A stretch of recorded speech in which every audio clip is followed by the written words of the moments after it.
제가 민주당에서 성장했고 민주당을 제 몸처럼 사랑한다는 표현을 늘 쓰는데 민주당의 당대표라는 건 자랑스러운 일이죠. 그렇기 때문에 당연히 그런 로망이 있죠. 근데 저도 세상이 자기가 꼭 욕심을 낸다고 되는 것이 아니다 하는 것 정도는 알 만큼 조금 이렇게 바닥을 굴러가지고 그렇게 막 이렇게 꼭 욕망의 정치로 뭘 풀려고 하는 편은 아닙니다. 그날 그런 방식으로 발표될 거다 하는 거는 몰랐습니다. 이 시점에 그런 방식으로 제기돼서 많은 논란이 되고 있지 않습니까? 예, 마스토론 두 번째 키워드는 김민석 총리, 정청래 대표의 견제구 하고 물음표를 찍어봤습니다. 방금 영상을 보셨는데 당대표 되는 것 굉장히 자랑스러운 일이다. 당연히 그런 로망이 있다라고도 했고요. 그리고 정청래 대표의 합당 제안에 대해서는 많은 논란이 되고 있다라고도 꼬집었습니다. 어떻게 보셨습니까? 그러니까 지금 이제 키워드가 로망인 것 같습니다. 예. 김민석 총리가 지금 나오진 않았습니다만 전체를 보면 서울시장에 대해서도 로망이 있었다. 그러나 그것은 지금 국무총리직을 하기 때문에 뭐 그런 어떤 공직이라는 것이 이제 뭐 대신 이게 되는 그런 의미로 해석이 될 수 있고요. 예. 그럼 서울시장에 대한 로망은 사라진 것 아닙니까? 이제 남은 로망 하나는 당 대표가 로망이라고 이야기를 했어요. 그래서 키워드가 로망인데 이것은 이 로망은 살아 있는 것이죠.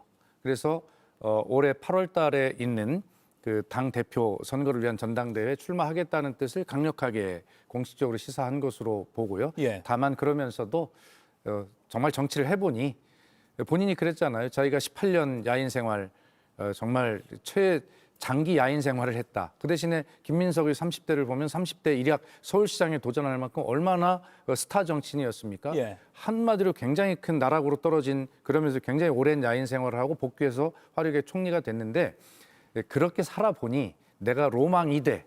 그러나 그것은 욕망이어서는 안 되겠다. 내 마음대로 되는 게 아니다. 그러나 방점은 하여튼 내가 당대표 선거에서 떨어진다 하더라도 지금 나는 당대표에 이번에 나갈 것이다 라고 하는 그렇게 공식적으로 이야기한 것으로 정리할 수 있겠습니다. 예, 그래서 국무총리가 유튜브 방송에서 나온 게 좀 이례적이다는 평가도 있어요. 참 이분 말씀 잘하시네. 예. 정말 장난하겠습니다. 저렇게 해석도 잘하고. 예. 제가 볼 때는 이제 김민석 전 총리는 이제 연불보다 지금 제밥에 눈이 멀어 있는 게 사실입니다. 진 총리는 막 총리로서 국민적 어떤 인지도나 또 총리로서 또 역할을 또 이렇게 잘해가지고 결론은 이제 민주당 내의 당원들로부터 신뢰받는 그런 이제 당권 주자가 되기 위한 그런 빌드업 단계의 총리지. 그러면 누가 저 총리를 갖다 국가 재상으로서 여야를 갖다 아우르면서 이렇게 정말 훌륭한 그런 재상으로서의 그런 국민적 신망을 가져갈 수 있는 그런 길을 가고 있다. 이렇게 보지 않거든요.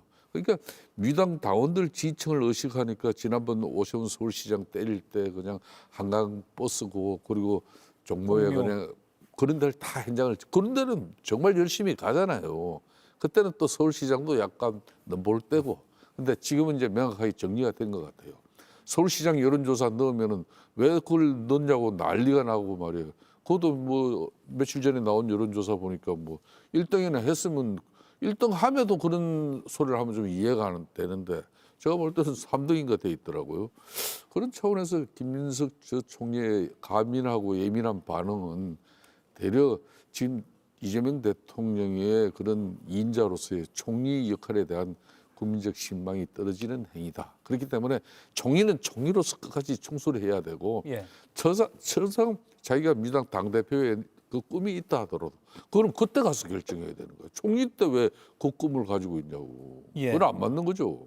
그리고 정청래 대표의 그 합당 이른바 일방통행 관련해서 앞서 영상 보신 것처럼 그런 방식으로 이렇게 제기돼서 많은 논란이 되고 있지 않습니까라고 했는데 다시 질문을 드리면 예. 그럼 이건 정청래 대표를 꽤 적극적으로 명확하게 견제했다고 해석하세요? 그런데 언론의 해석 영역이고요. 예. 저는 그렇게 해석할 수는 없죠. 예, 하여튼 이건 분명한 것입니다. 정청래 대표가 조국 대표와 만나고 바로 다음 날 이제 합당 이야기를 했지 않습니까? 예. 그런데 이것은 과거에 아까 말씀드린 이 제왕적 총재들 또 과거에 보면 이 합당이라고 하는 것은 그야말로 합당 선언이었어요. 합당 종료가 된 겁니다. 당 대표의 발표로. 그렇기 때문에 지금 이번에도 정청래 대표는 합당 제안을 한 것이에요. 합당을 했다고 완료 선언을 한 것이 아니라 예.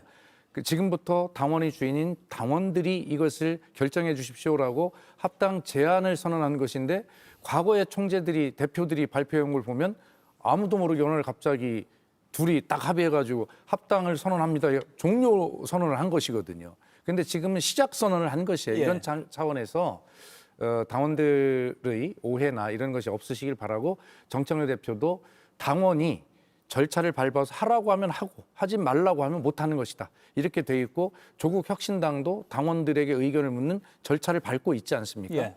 이렇게 이제 되어 있다는 말씀드리고 돌아가서 이제 김민석 총리께서 이에 대해서 말씀하시는 것은 뭐 국정을 담당하고 있는 총리지만 기본이 정치인 아니겠습니까? 그리고 아까 말씀하셨듯이 8월 당대표 도전이 로망이다라고 서슴없이 밝힐 만큼 예. 정치인이란 말이에요. 근데 이것에 대해서 김성태 대표님께서는 국정에 전념해야 될 총리다라고 비판을 하셨지만 태생이 정치인인 걸 어떻게 합니까? 그거 나쁜 일이 아니라고 생각해요. 특히 민주당에서는 차기를 위한 여러 좋은 자원들이 막 성장을 해야 되거든요. 그런 예. 측면에서 이런 관심을 가지고 적극적으로 의사를 밝히는 것도 중요하다고 생각하고 앞으로 김민석 대표 총리께서 어떤 발언을 하시든 정청래 대표와 당권 경쟁을 하는 발언으로 언론이 다 뭐 해석을 할 것이기 때문에 예. 특별하게 제가 반박하지는 않겠습니다. 알겠습니다.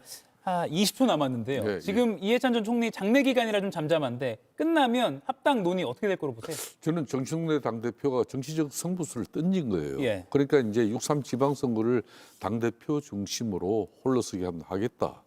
그리고 그래서 이재명 정부의 성공과 또 원팀으로서 지방선거에서 효율성을 찾겠다는 거거든요. 그런데 두 번째 이야기가 다음 이제 정권 재창출을 위해서도 지금 현재 통합이 필요하다. 그 대목은 상당히 지금 이재명 대통령이나 그 주변 사람들이 들을 때는 대단히 너무 섣부른 이야기고 또 지금 상황에서 이재명 대통령과 충분한 교감 공감 속에서 조국 당대표와 이렇게 합당을 갖다 추진하는 것이냐. 이 부분에 대해서는 내가 볼 때는 제대로 공감을 못 가졌어요. 예. 하실 말씀 있으시면 시간이 다 돼서요. 없습니다. 예. 장례 기간이 끝나면 한번 또 안 하는 게 당상 좋아요 또. 예. 지켜보겠습니다. 지금까지 마스터로 두 분과 함께했습니다. 고맙습니다. 이가혁 라이브를 시청해 주셔서 고맙습니다. 이가혁 라이브는 평일 오후 5시 TV와 유튜브로 실시간으로도 함께하실 수 있습니다.